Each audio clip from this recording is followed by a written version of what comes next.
Hello guys, आज हम start करेंगे चैप्टर नंबर 1 क्लास 10th का रियल नंबर का एक्सरसाइज 1.4 करेंगे। तो एक्सरसाइज स्टार्ट करेंगे। चलिए स्टार्ट करते हैं। क्वेश्चन नंबर 1 है। क्वेश्चन नंबर 1 है कि without actually performing the long division state whether the following rational number will have terminating decimal expansion और non terminating repeating decimal expansion. मतलब मुझे एक क्वेश्चन बताना है कि क्या ये terminating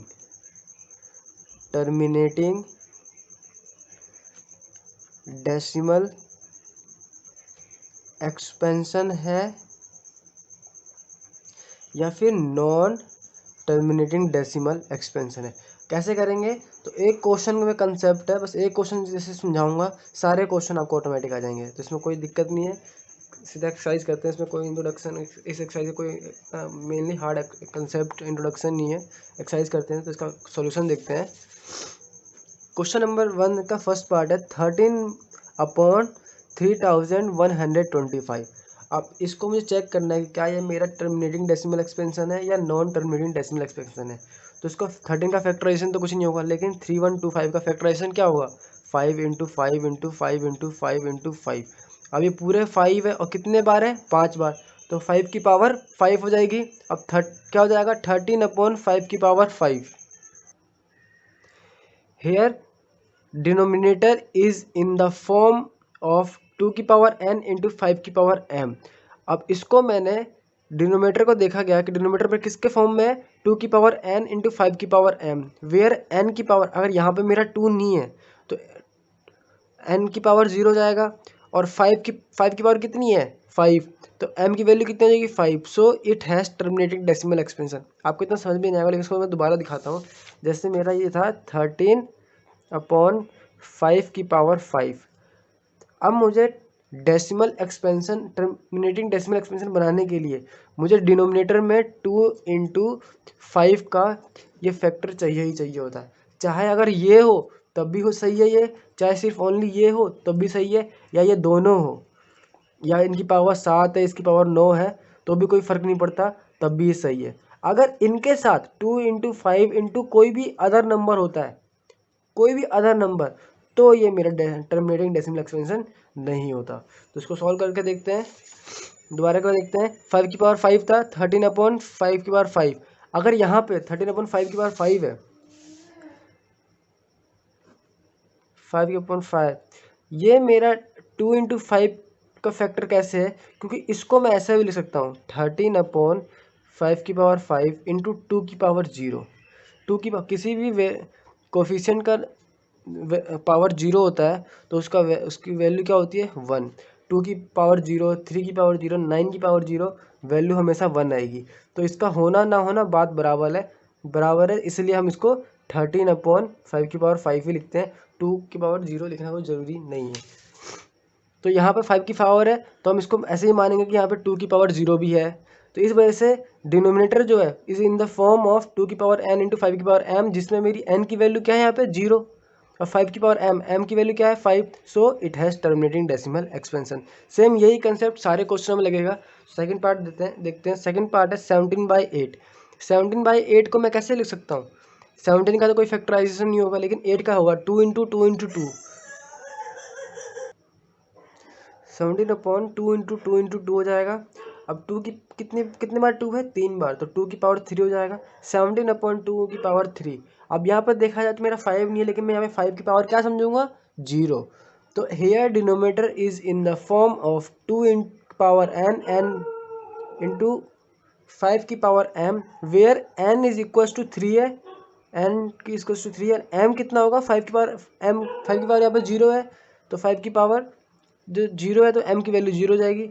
so it has terminating decimal expansion. Third question चलते हैं। थर्ड क्वेश्चन है 64/455। 64/455। अब 64 का फैक्टराइजेशन तो है, इसका 64 का फैक्टराइजेशन है, लेकिन इसका कोई यूज़ है नहीं करेगा, क्योंकि यहाँ पर देखिए 64 का फैक्टराइजेशन में मेनली क्या आता है? 2 आता है। अब 2 इसमें कहीं है ही नहीं कि जो सॉल्व होगा, कि चाहे कटेगा, डिनोमिनेटर से डिनोमिनेटर को काट देंगे। देखिए जैसे ये है 2 इंटू 2, 4, 4 दूनी 8, 8 दूनी 8, 8 दूनी 16, 16 दूनी 32, 32 दूनी 64। और ये है 5 इंटू 17 इंटू 7 इंटू 13।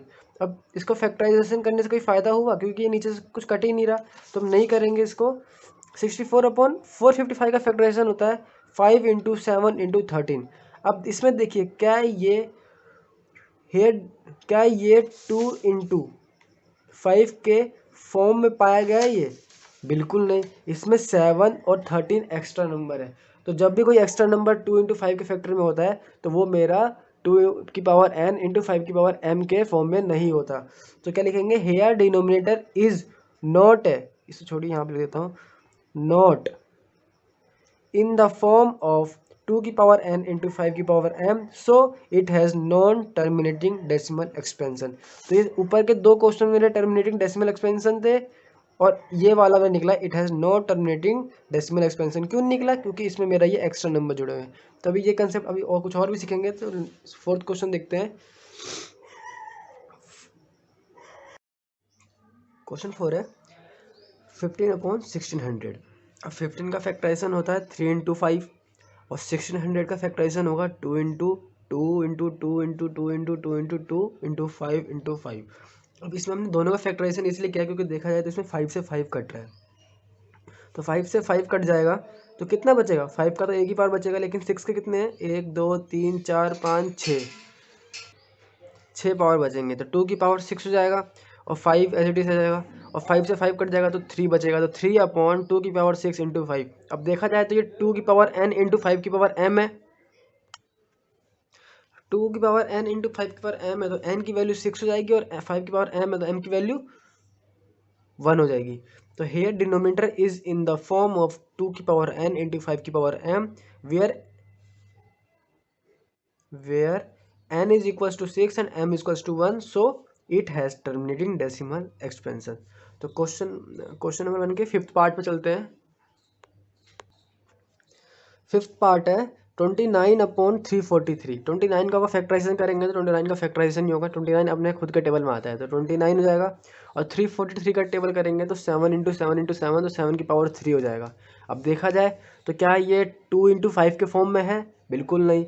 तो here denominator is not in the form of 2 की पावर n इंटू 5 की पावर m वेयर n की पावर 0 है, m की पावर 0 है, so it has non termination decimal expansion या नॉन टर्मिनेटिंग डेसिमल। आप non termination बोलिए, नॉन टर्मिनेटिंग बात बराबर ही है, नॉन टर्मिनेटिंग डेसिमल एक्सपेंशन।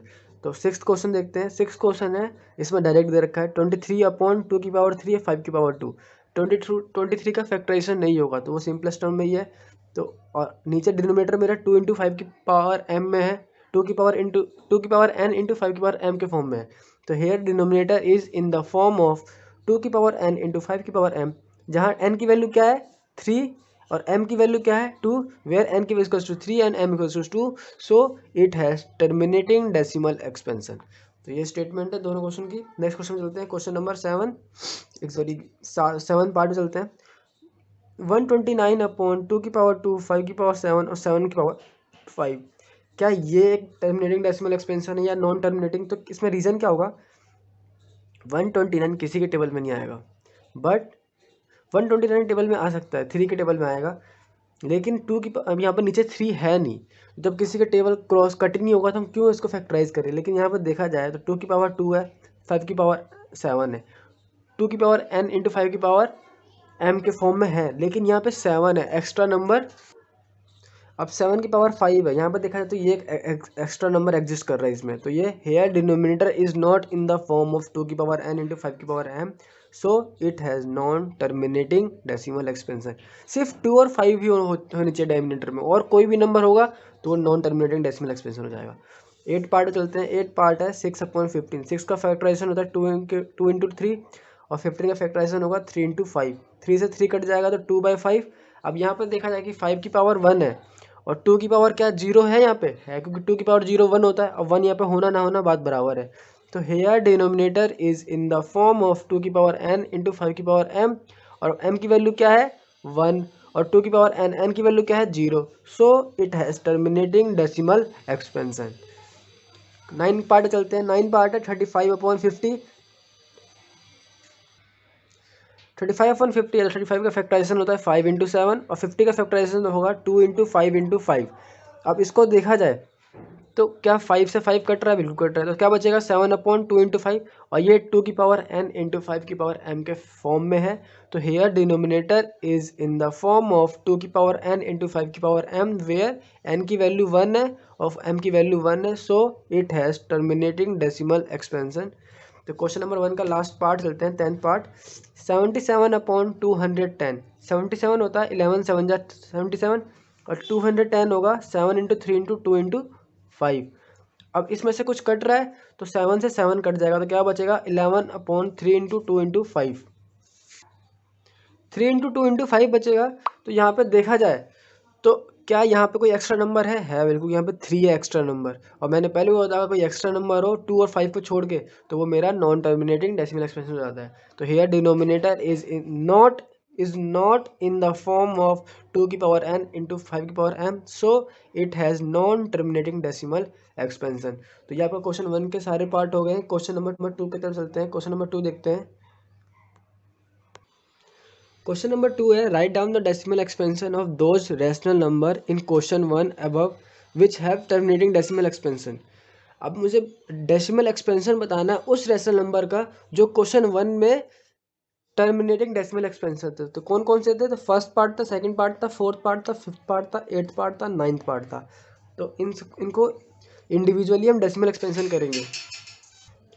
तो इसका फर्स्ट पार्ट देखते हैं। फर्स्ट पार्ट है 13/3125 और इसको जब मैंने फैक्टराइजेशन के फॉर्म में किया था तो यह आया था 13/5 अब देखिए, अब किसी भी डेसिमल एक्सपेंशन को करने के लिए तो इसको तो मैं सीधा डिवाइड कर देता तो सीधा डायरेक्ट ये आंसर आता, लेकिन सीधा डायरेक्ट नहीं करना, इसमें टर्मिनेटिंग डेसिमल एक्सपेंशन का मेथड लगाना। तो क्या करेंगे, जितनी 5 की पावर होती है उतनी मैं इंटू 2 की पावर कर दूंगा और ऊपर मल्टीप्लाई और उतनी से नीचे डिवाइड कर दूंगा।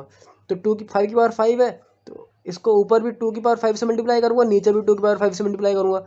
अब इसको देखा जाए तो 5 2 10 10, लेकिन कितने जीरो होंगी 5 जीरो, तो 1 2 3 4 5 5 जीरो मतलब 1 लाख हो जाएगा। तो इसको आपस में मल्टीप्लाई करेंगे तो यह आएगा 13 को इंटू 2 की पावर 5 से मल्टीप्लाई करेंगे, 13 इंटू 2 की पावर 5 से मल्टीप्लाई करेंगे तो आएगा 416 और इसको आपस में मल्टीप्लाई करेंगे तो यह आएगा 1 लाख।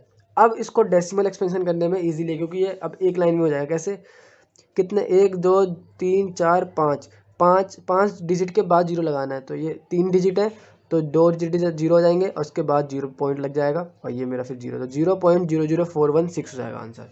सेकंड पार्ट चलते हैं, उसमें ज़्यादा अच्छे से क्लियर होगा। 17/8 है, 17/8 को मैं कैसे लिख रहा था, 17/2 की पावर 3। अब 2 की पावर 3 थी तो 2 की पावर 3 को मैं कैसे डेसिमल एक्सपेंशन करूँ, तो जितनी 2 की पावर होगी उतनी मैं 5 की पावर, अगर 5 की पावर है तो उतनी मैं 2 की पावर लूँगा और जितनी 2 की पावर उतनी मैं 5 की पावर, उल्टा हो जाएगा। इसमें 5 की पावर थी तो मैंने 2 की पावर ली थी, इसमें 2 की पावर है तो इसमें 5 की पावर लूँगा। तो जितनी है उतनी मैं ऊपर और नीचे दोनों से मल्टीप्लाई डिवाइड करूँगा। तो 2 की पावर 3 है तो 5 की पावर 3 से मल्टीप्लाई और 5 की पावर 3 से डिवाइड करूँगा। तो ये देखिए 17 इंटू 5 की पावर 3 कितना होगा 2125 और 2 की पावर 3 इंटू 5 की पावर 3 सब से मल्टीप्लाई करेंगे तो कितना आएगा 1000 आएगा। अब इसको डेसिमल डिवाइड करना ईजी है, क्यों, क्योंकि कितने जीरो 3 जीरो है तो 3 डिजिट बाद पॉइंट लग जाएगा, 1 2 3 यहाँ पे पॉइंट लग गया। तो ये मेरा आंसर है। फोर्थ पार्ट चलते हैं और अच्छे से क्लियर होगा। 15/1600 है, इसको किसके फॉर्म में लिखा गया था, अगर देखा जाए 15 मेरा 3 × 5 का फैक्टर है, लेकिन 5 से 5 कट गया था, 2 5 थे 16 के फैक्टराइजेशन में, तो एक 5 कट गया तो एक ही 5 बचा था, एक ही पावर बची थी। तो यहाँ पे 3/2 की पावर 6 × 5 की पावर 1 है, लेकिन क्या ये पावर दोनों की इक्वल है, नहीं। तो मुझे पावर, क्योंकि सब में पावर इक्वल थी, मुझे पावर इक्वल करना होता है, तो पावर इक्वल करेंगे कितना, तो 2 की पावर 6 है, 5 की पावर 1 है, तो 5 की पावर 6 करना होगा। तो मैं 5 की पावर 1 तो है और 5 की पावर 6, जब 5 की पावर 1 है और इसको 5 की पावर 6 करना है तो कितना करूँगा, इसको मैं 5 की पावर 5 से मल्टीप्लाई कर दूंगा। तो 5 की पावर 5 से ऊपर ही मल्टीप्लाई कर दिया, नीचे ही मल्टीप्लाई कर दिया, तो नीचे हो जाएगा 5 की पावर 6 और ऊपर हो जाएगा 5 की पावर 5। तो जब 3 को 5 की पावर 5 से मल्टीप्लाई करेंगे तो आंसर आएगा 9375 और 2 की पावर 6 को 5 की पावर 6 से मल्टीप्लाई करेंगे तो आंसर आएगा समथिंग 10 लाख से 10 लाख आएगा। 10 लिखा है, तब कितने जीरो, कितने डिजिट के बाद पॉइंट लगाना है? 1 2 3 4 5 6, 6 डिजिट के बाद पॉइंट लगाना है। तो कितने डिजिट है ऊपर? 4 डिजिट है। तो 2 जीरो लगा के उसके बाद पॉइंट लगा के 0.0009375, ये मेरा आंसर आ जाएगा। फिफ्थ पार्ट देखते हैं। 23/2 की पावर 3 5 की पावर 2 था। अब इसमें डेसिमल एक्सप्रेशन कैसे होगा? तो देखिए यहाँ पे 2 की पावर 3 और 5 की पावर 2 है। तो क्या ये इसके पावर सेम है? नहीं है। तो पावर सेम करना होगा तो ऊपर ही 5 से मल्टीप्लाई, नीचे ही 5 से मल्टीप्लाई, तो मेरी पावर सेम हो जाएगी। 2 की पावर 3 और 5 की पावर 3 हो गई।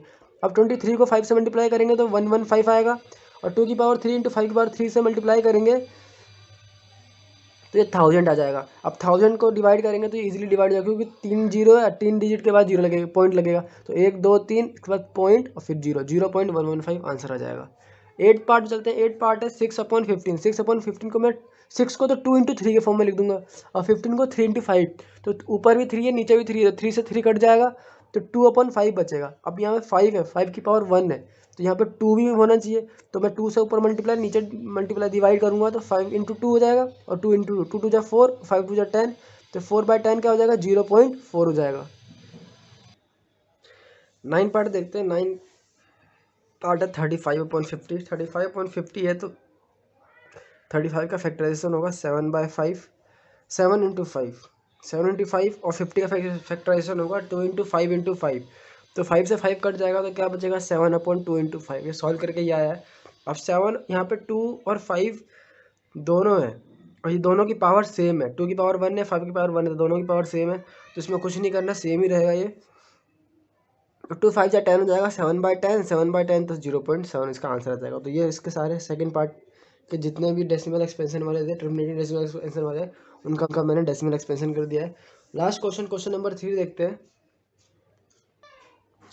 क्वेश्चन नंबर 3 है the following real number have decimal expansion as given below. In each cases decide whether they are rational और not. They are, if they are rational and form p by q, what can you say about the prime factor of q? इसमें 3 part दे रखे हैं, तीनों part के बारे में बताना है कि कौन सा रैशनल है, कौन सा इरेशनल है। और अगर जो जो रैशनल है तो उसका वो, फिर अगर कोई भी नंबर मेरा रैशनल है, मान लीजिए ये मेरा नंबर एक a, अगर ये रैशनल है तो उसको मैं p by q के फॉर्म में लिख सकता हूँ, क्योंकि रैशनल को p by q के फॉर्म में लिखा जाता है। और p by q के फॉर्म में लिख सकता हूँ। तो बताइए q के बारे में, q के बारे में बताना है। इसका मतलब ये 2/n के फॉर्म में, इसका मतलब डेसिमल एक्सपेंशन है या नहीं है, टर्मिनेटिंग डेसिमल एक्सपेंशन है, नॉन टर्मिनेटिंग डेसिमल एक्सपेंशन है, इसके बारे में बताना है। तो फर्स्ट पार्ट है 43.123456789, फर्स्ट पार्ट है। तो फर्स्ट पार्ट का सोल्यूशन देखते हैं। 43.123456789, इसको मैं लिख सकता हूँ अगर 1 2 3 4 5 6 7 8 9, 9 डिजिट के बाद जीरो लगा है, तो मैं इसको मैं लिख दूंगा रिवर्स करके उल्टा लिख दूंगा 10 की पावर 9, क्योंकि इसके बाद ये आंसर आता था यहाँ पे। तो मैंने इसका उल्टा कर दिया, 10 की पावर 9 हो जाएगा। और 10 की पावर 9 को मैंने लिख दिया 2 की पावर 9 इंटू 5 की पावर 9। अब इसमें देखा गया कि 2 की पावर 9 इंटू 5 की पावर 9 क्या है? ये इन द फॉर्म ऑफ 2 की पावर n इंटू 5 की पावर m है, तो ये टर्मिनेटिंग डेसिमल एक्सपेंशन है। तो here denominator is in the form of 2 की पावर n इंटू 5 की power m, so it is a rational number and specially a terminating decimal expansion. ये हो गया।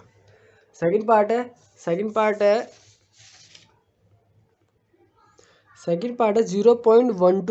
1200 1200 एंड सो ऑन।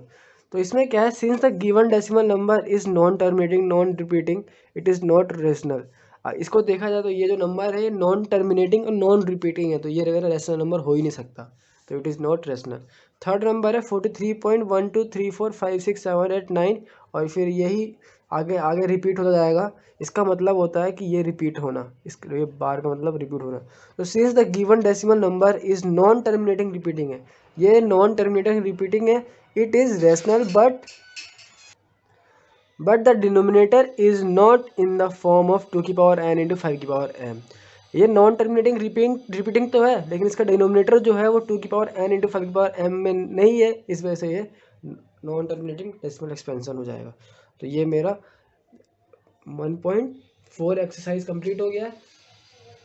तो पूरा first chapter real number class 10 का complete हो चुका है। तो वीडियो अच्छी लगी हो तो लाइक कीजिए, सब्सक्राइब कीजिए, शेयर कीजिए, और कमेंट सेक्शन में कमेंट करके बताइए कि मुझे नेक्स्ट अब किस चैप्टर पे वीडियो बनानी चाहिए। तो thank you for watching this video, bye.